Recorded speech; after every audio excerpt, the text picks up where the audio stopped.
बहुत पावरफुल थे। जी। We George Rajiv Gandhi के समय में बहुत पावरफुल थे। अहमद पटेल सोनिया गांधी के समय में बहुत पावरफुल थे। बट इनमें एक बेसिक डिफरेंस है, अहमद पटेल पॉलिटिशियन थे, फौतेदार पॉलिटिशियन थे, वी जॉर्ज पॉलिटिशियन नहीं थे। और अभी जो राहुल गांधी की टीम है उसमें भी कोई पॉलिटिशियन नहीं है। यानी मैं ये कहना चाह रहा हूं कि एडवाइजर्स जो है ना वो पॉलिटिकल बैकग्राउंड से हो तो ज्यादा फायदा होता है। सोनिया गांधी 10 साल तक यूपी की चेयरपर्सन रही और उनका सब कुछ जो सिस्टम था पूरा पॉलिटिकल, किससे मिलना है किससे नहीं मिलना है, कौन सा फैसला करना, सब अहमद पटेल करते थे। ठीक है, अब मैं बताता हूँ फर्क क्या है दोनों में। जी जी। अहमद पटेल, अंबिका सोनी, जनार्दन द्विवेदी, गुलाम नबी आजाद, मुकुल वासनिक, ये ऐसे बड़े लोग थे, इन सब ने सोनिया गांधी को मतलब एक तरीके से जब ये सारे फैसले कर लेते थे तब मिलवाते थे। यानी ये मंदिर के पुजारी थे और वो पूजा वहां करवा रहे थे। मतलब मैं उदाहरण दे रहा हूं, अदरवाइज ना ले, कोई क्लिप काट करके शेयर करने की जरूरत नहीं है, धार्मिक गुस्से नहीं है। जी जी। राहुल गांधी खुद पुजारी बन गए। ये फर्क है राहुल गांधी की पॉलिटिक्स में और सोनिया गांधी की पॉलिटिक्स में। जनार्दन द्विवेदी ने कहा ठीक है मैं बताऊंगा मैं पुजारी में हूं। अच्छा मैं उदाहरण से ले रहा हूं, जनार्दन द्विवेदी ब्राह्मण है तो बुरा नहीं मानेगा। ठीक है, तो उन्होंने कहा कि अब जाओ अब मिल के आओ। ये जो जितने बड़े लोग थे इसमें ज्यादातर रोल एमपी का होता था, सारे फैसले वो कर लेते थे पहले, तब वहां तक बंदा पहुंच पाता था। राहुल गांधी ने क्या किया पिछले 10 सालों में, वो उन्होंने अपनी मां की कांग्रेस को और खुद की कांग्रेस को बांट लिया और खुद मंदिर से बाहर आ गए, कहा कि मैं पुजारी हूं। ये बेसिक डिफरेंस है इन दोनों की वर्किंग का, काम करने के तरीके का। बिल्कुल। चलिए तो आपके सेकेंडरी सवाल ने देखो डिबेट को कहां घुमा दिया। हाँ नहीं ये अच्छी तरफ गई है और मैं तो चकरा गया था पिछले दिनों जब एक नेताजी से मुझे बात करनी थी, उनसे बहुत अच्छी बातचीत होती थी, लेकिन उनका पी आया तो हफ्ते तक वो कहता रहा था कि नेताजी व्यस्त हैं। खैर जम्मू कश्मीर अभी नेशनल कॉन्फ्रेंस की सरकार हुई, राहुल गांधी, प्रियंका गांधी, तमाम लोग शामिल हुए, उमर अब्दुल्ला दूसरी बार मुख्यमंत्री कुर्सी पर बैठे हैं। कांग्रेस पार्टी साथ में चुनाव लड़ती है, नेशनल कॉन्फ्रेंस के दोनों पार्टियां साथ में चुनाव लड़ती हैं। जब सरकार बनती है तो कांग्रेस कहती है कि हम बाहर से समर्थन दे रहे हैं। समझ नहीं आया मामला ये। क्योंकि देखो कश्मीर और जम्मू मिलाकर कांग्रेस पार्टी के पास 6 विधायक हैं जी, 6 के 6 अल्पसंख्यक हैं। सबसे बड़ी बात तो ये है।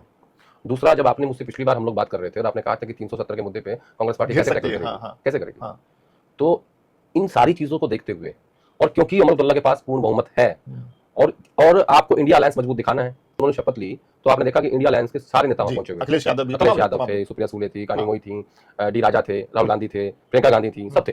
मैसेज दिया।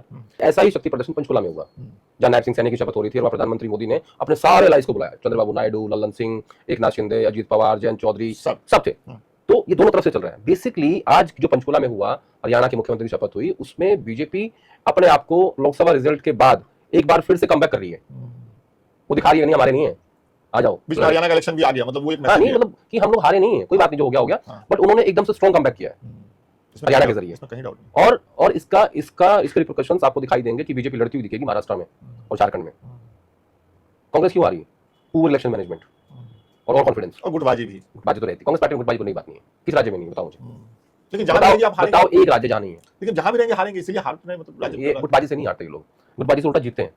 अच्छा हाँ, मैं नहीं मानता कि गुटबाजी का हरियाणा आ रहा है। कैसे उसके कारण मैंने कुछ बताया था, वो उसको छोड़ दो, बल्कि हाईकमांड भी चाहता है कि गुटबाजी रहे, तभी तो उनकी पूछ होगी। अगर सारे नेता पास में अच्छी बातें करेंगे, आइए बैठिए, तो उनको हाईकमांड क्या करेगा, कौन पूछेगा? ये बात है। तो वो तो गुटबाजी पैदा करते हैं।